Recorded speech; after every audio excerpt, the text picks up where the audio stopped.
If you're having problems with your septic system and you're tired of spending so much money each year to have it pumped, then SeptiClean is the answer for you. SeptiClean is an advanced specially formulated blend of bacteria used in the treatment of home and commercial septic systems. The breakdown of waste in your system relies on biological activity of naturally occurring bacteria. SeptiClean restores the natural biological process in your septic system and boosts the existing biological activity. SeptiClean is completely safe on all plumbing and can help prevent expensive emergencies in pumping. SeptiClean has approximately 6 to 100 times the bacteria count of other leading off-the-shelf brands in a 1-year supply. SeptiClean comes in a water-soluble pack, which you flush down the toilet once a month with no mess or stress. Save time, money, and maintenance on your septic system. Find SeptiClean at Emporium True Value Hardware on Main Street in Sag Harbor or visit micro-tab.com. That's micro-tabb.com. Micro-tabb.com.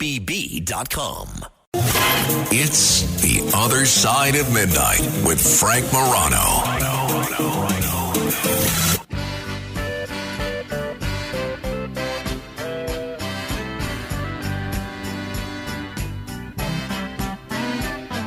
Sugar,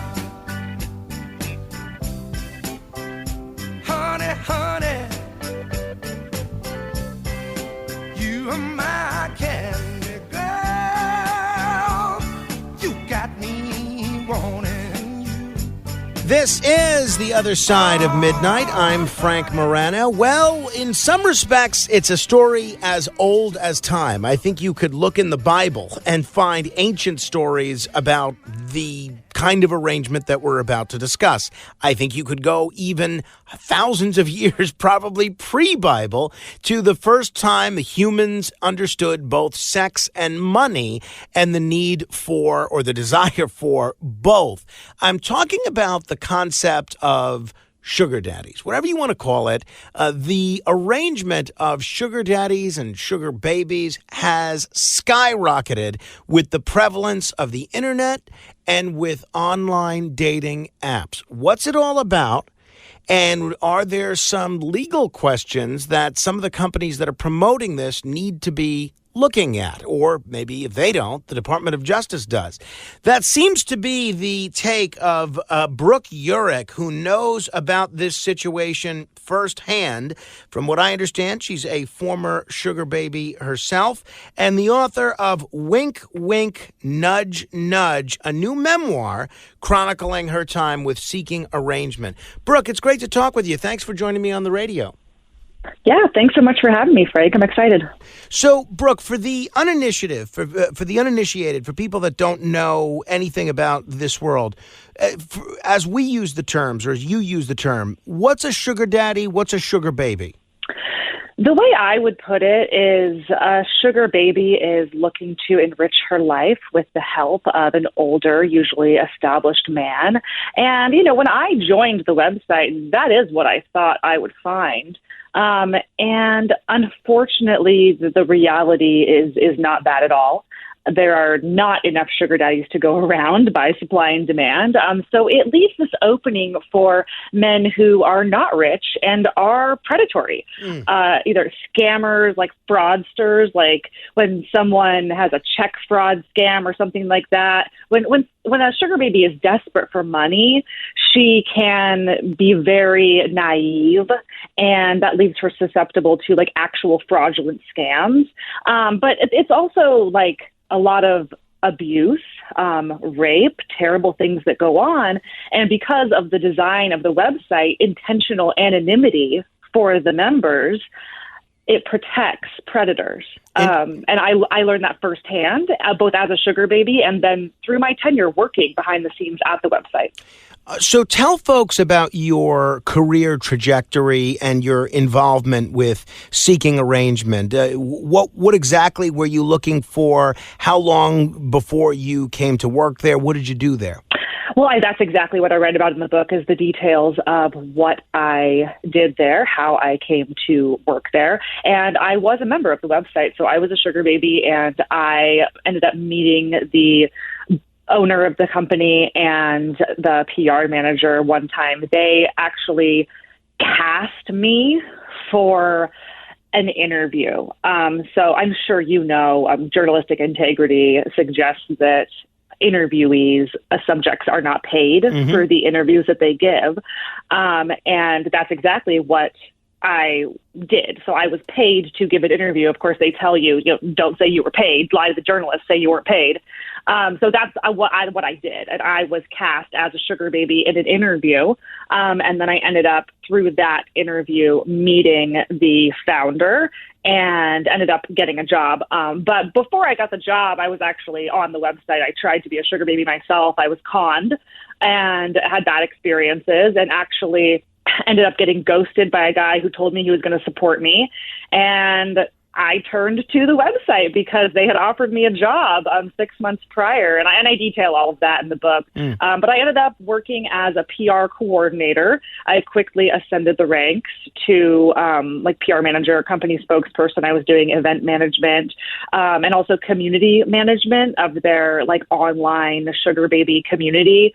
It was basically we called it coaching for sugar babies, teaching them how to basically not get scammed. Right.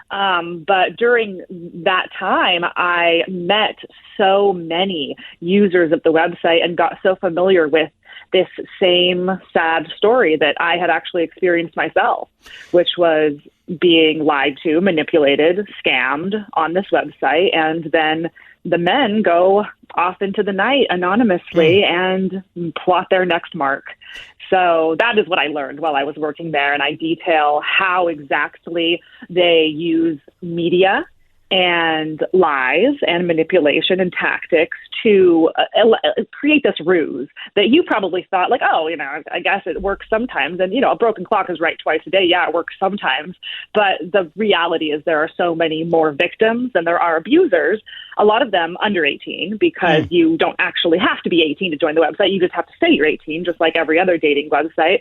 So it leaves this opportunity for very young, naive girls who unfortunately are worth the most money as sex workers before their 18th birthday and on their 18th birthday. And then they're too scared and ashamed, and the culture of secrecy and discretion around the lifestyle leads them to stay quiet when they are victimized. And there's nothing they can do about it, because what do? Go to law enforcement, who says, well, what were you doing on a site like that? What were you expecting, Right. But furthermore, a lot of the law enforcement and litigators are on the website. So it's this vicious cycle of abuse that targets the most vulnerable populations and keeps them quiet. And it's very messed up. As far as you're concerned, this is just prostitution, right?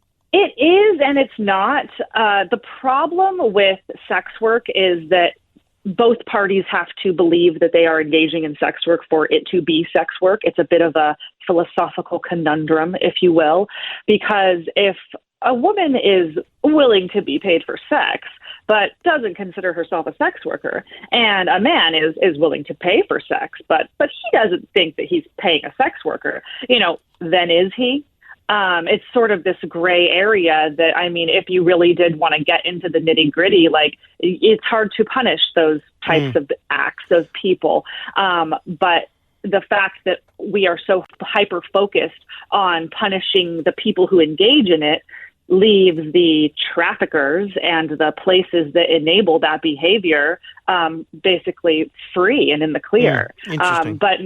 But not actually after legislation that was passed, right? So do you remember Backpage, the website Backpage? I do, yes.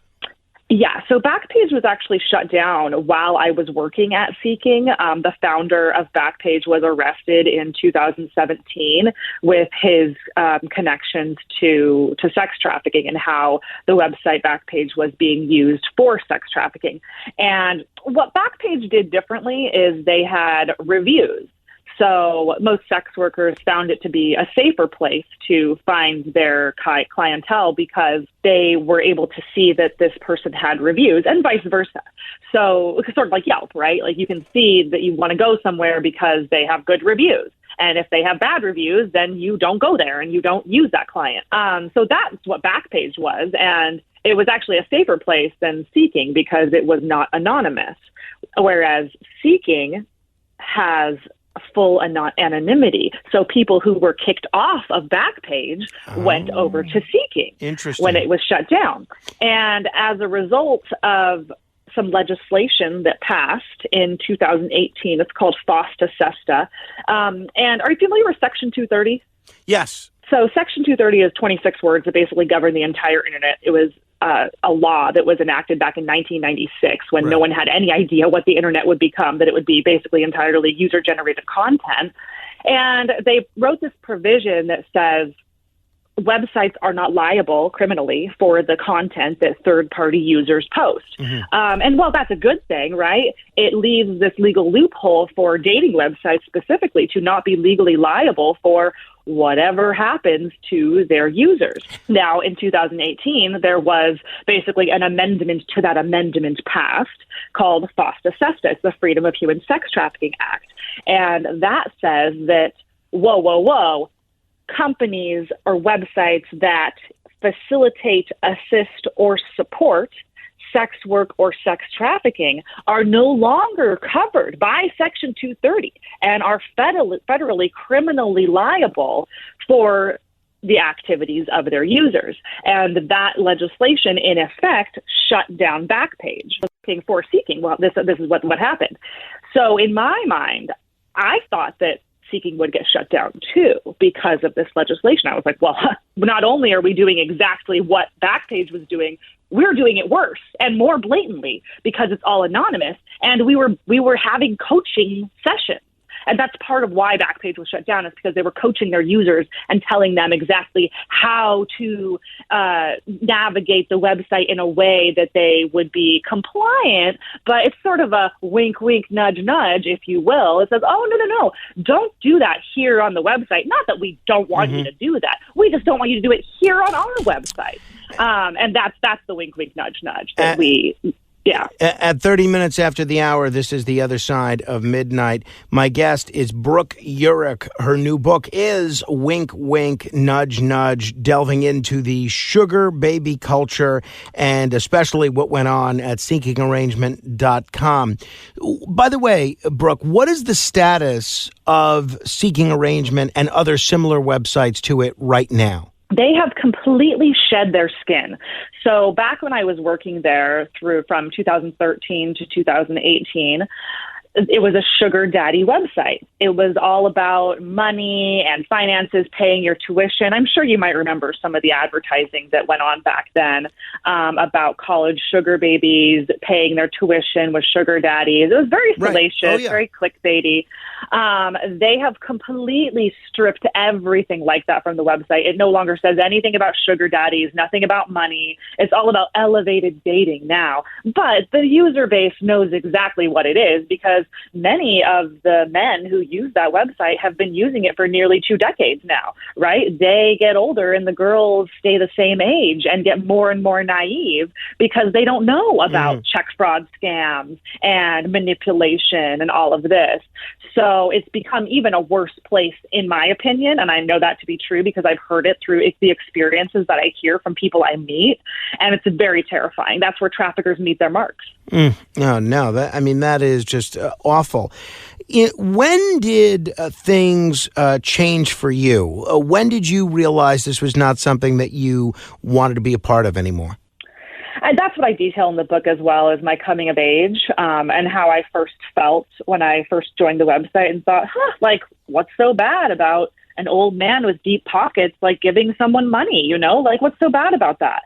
And then through my own firsthand experiences and just time and time again, the stories that I would hear from the women on the site that were not good experiences. They were very bad. The emails we would get, and the company does not help these victims, these women. They only help if there's a subpoena involved. And there's usually not a subpoena because these women are vulnerable. They're low income. They don't have access to lawyers and subpoenas if they even know what that is.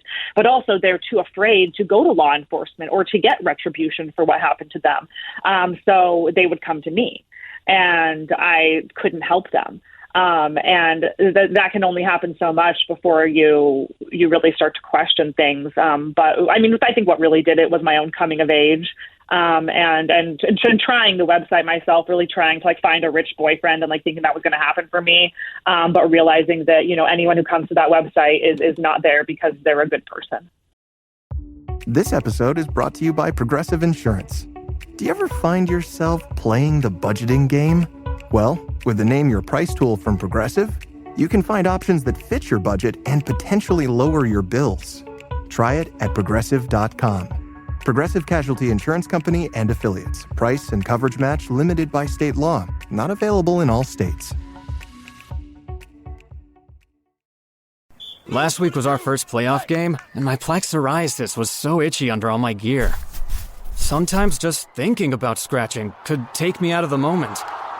And then my doctor told me I could get clearer skin with a pill called Otezla. Otezla apremilast is a prescription medicine used to treat adult patients with plaque psoriasis for whom phototherapy or systemic therapy is appropriate. Otezla can help you get clearer skin after just 4 months. Okay, ready for the next game. Talking to my doctor about a pill was a total game changer. Don't use Otezla if you're allergic to it. Get medical help right away if you have trouble breathing or swallowing, swelling of the face, lips, tongue, throat, or arms. Severe diarrhea, nausea or vomiting, depression, suicidal thoughts, or weight loss can happen. Tell your doctor if any of these occur and if you have a history of depression or suicidal thoughts. Live in the moment. Ask your doctor about Otezla. Call 1-844-4-OTEZLA or visit Otezla.com for prescribing info about cost, and more. Acura's all-new ADX, a compact SUV that isn't just built for one thing, it's precision crafted for everything. To escape the grind with available all-wheel drive. To go with your flow with available Google built-in. Hey Google, turn it up. Okay, turning up the volume. And crafted to be heard with an available Bang & Olufsen premium sound system. The all-new Acura ADX, crafted to match your energy. Acura, precision crafted performance. Take your vibes and go, go, go, go. Google is a trademark of Google LLC. Why did you want a rich boyfriend? Was it to make things a little bit easier in terms of paying the bills? Was it status? Was it glamour? Was it, trying to live out a Julia Roberts Pretty Woman fantasy? What was it about having an older rich boyfriend that appealed to you?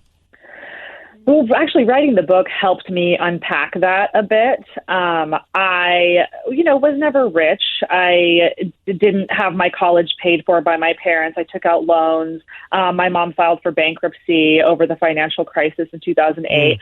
So I never really felt financially secure. And then when I was in college, I realized just how expensive everything was. And then I realized one night that I could make $1,500 from giving someone oral sex.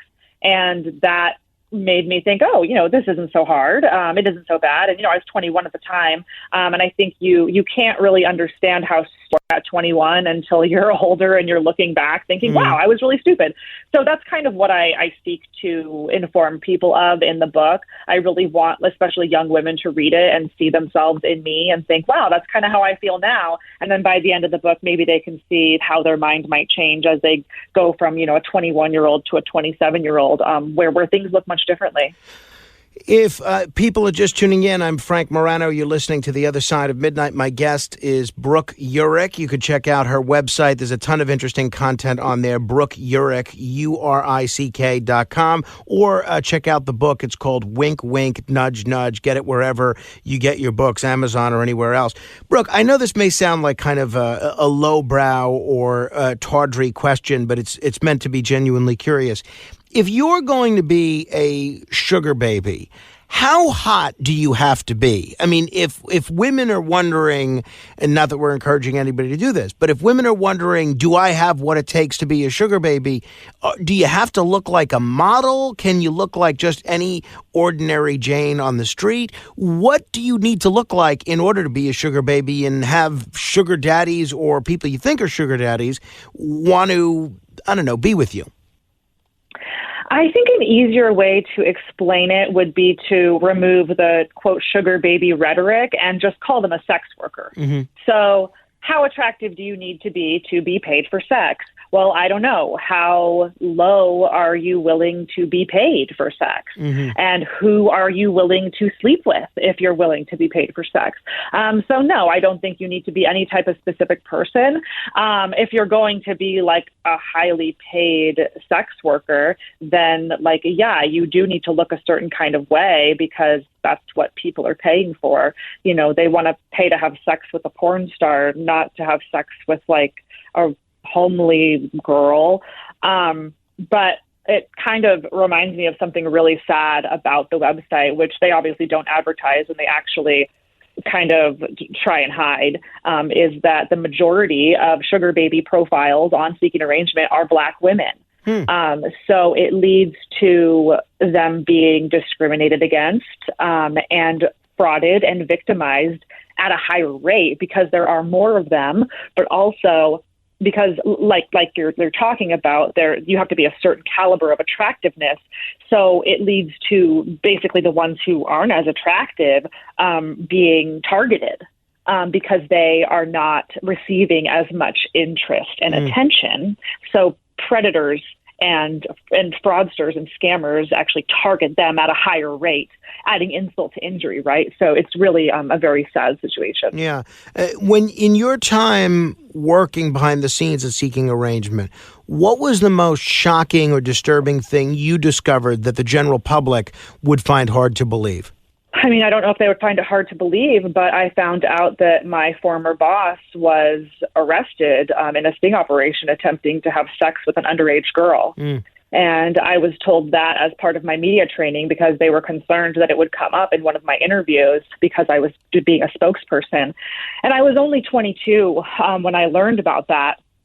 So I don't know if it hit me the same way as it did, years later when I really started to think about the fact that the website is curated and designed, in my opinion, to protect predatory men who want to have sex with underage girls. And I just saw that happen time and time again firsthand. So it's no secret, it happens all the time. And it is very prevalent story in the media. It's covered all the time by news angles. There was actually a U.S. congressman who was allegedly associated with, paying for sex from an underage girl that was from the website. And there's someone currently serving an 11-year sentence in his alleged coordination with that said event. So it's really very, very common that this happens. And it even is covered in the media all the time. But for some reason, the website is still around. And I was also, I was interviewed a couple of years ago by the New York Times. I was flown out to New York by ABC 2020, who had a day of production buzzing around me. And I was really confident that, back in 2022, when I did that, I thought those stories were going to come out and those big news publications with resources. I thought that they were going to make the news and they were going to give this story to the public because it is obviously of public interest. And, when I found out that those stories weren't coming out and those reporters don't talk to me anymore, I became very skeptical of mainstream media and who they're beholden to and why they're not publishing this story. And, who are they trying to protect is the question that I would love to answer. We've focused on Seeking Arrangement because obviously that's where you worked and the site that you utilized, but I'm sure there are a bunch of others. How common are these sugar baby websites? I don't know anymore because I'm just not in the scene like that. Like, I don't know. There were a lot of competitors like, Ashley Madison, they had an Arrangement Finders was like a big competitor to Seeking Arrangement. There was Sugar Daddy for Me. There was there was all kinds of them. They pop up all over the place, but a lot of them just have a bunch of bots on the website. It's not real. It's people who are scamming you. You've indicated that you want the Department of Justice to investigate. Tell folks why, and why do you think the authorities haven't acted more decisively yet? I will start with your second question, which is I don't know. I have no idea. I can take some guesses, which is that, I don't know, maybe they are users of the website and they enjoy paying underage girls for sex discreetly. That's just my personal opinion. I really have no idea. I'm not there, so I don't know. But I did come across this amazing nonprofit called the National Center on Sexual Exploitation. And the reason I found them is because they have this really amazing webpage where they detail exactly what is going on Seeking Arrangement. It's almost as if I wrote it, but I did not. And it says, encourage the DOJ to investigate Seeking. It's kind of like one of those prefab forms, write your senator about this or that. Sure. And it has, yes. So they have been trying to encourage people to do that, to encourage the DOJ to investigate seeking. And they're doing work on this. But I mean, the problem is, I guess, that dating websites are having a good time in court. They're coming out on top when it comes to these cases because of Section 230.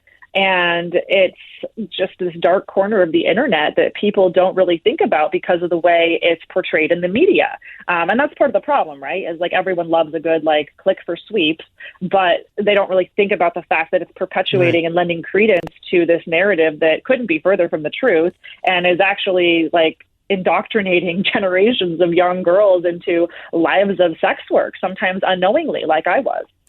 What do you say to people who argue that these platforms are consensual arrangements between adults and shouldn't be interfered with? How do you draw the line between consent and exploitation, like some of the underage people you were referring to? Well, like I said, a broken clock is right twice a day. I can't say that every single situation on the website has gone wrong and is horrible. That's not true. I know plenty of times where it's, I guess, sort of worked out for people.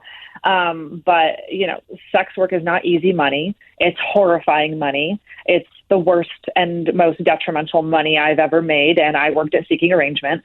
So I can say that for a fact. And that's the consensus that most people come to years later. And a lot of times you think it's consensual when you're young, like I was when I was lured to a dingy motel by a man who was 26 when I was 14, which I also detail in the book briefly. I thought that was consensual, right? I thought I was a big girl going on a date with a 26-year-old.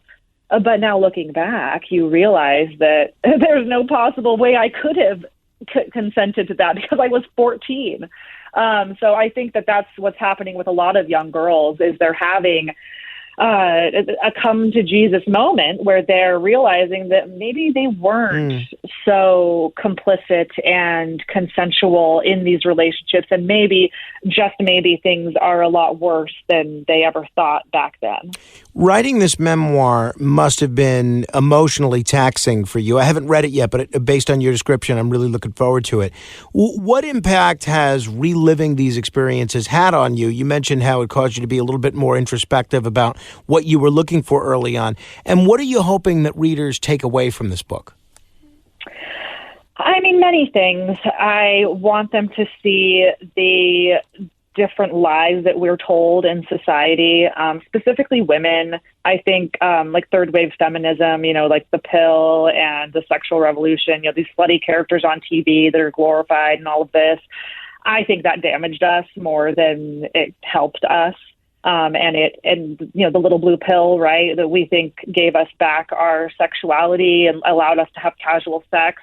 I don't think that's for us. I think that's for men. So men can easily get sex from us because women can't have casual sex. It's not part of our biology. We can't do that. And it's led to this huge crisis in dating. But I mean, more so what I hope to teach people is that you shouldn't be chasing money. And that's easy to say, kind of when you have your basic needs met. But after you have your basic needs met, I don't think chasing money and being motivated by money and being enamored with men who have money is a good route. I think money at a certain point rots you. It rots your character, and it's rotted our culture, this financialist world we live in. And I think we've reached that tipping point, right? And I mean, it's so interesting that all of the Diddy and the CEO of Abercrombie, all of these allegations against them are all coming up, right, about their trafficking enterprises and all that. It's so interesting to me that those stories are from 20 years ago, right, when they needed celebrity and enterprise in order to enact these criminal organizations, right? But that was 20 years ago, and you don't need Jeffrey Epstein anymore because you have Seeking Arrangement, which is, in my opinion, a decentralized Epstein. And I believe that many of these websites are being used for blackmail in order to control people, oligarchs, and people in power. Because, you have the internet now. You don't need all these other systems in place. Brooke, we're going to have to end it there. I really appreciate the conversation. I hope we can talk again. Oh, yeah, I would love to talk again, and let me know if I can send you the book. Yeah, Email me. I'm definitely going to take you up on that. I will indeed. Brook Urick, the book is called Wink, Wink, Nudge, Nudge. Check it out. Really interesting. If you want to comment on any portion of our discussion, you can give me a call, 646-720-0635. That's 1-646-720-0635. This is The Other Side of Midnight. Straight ahead.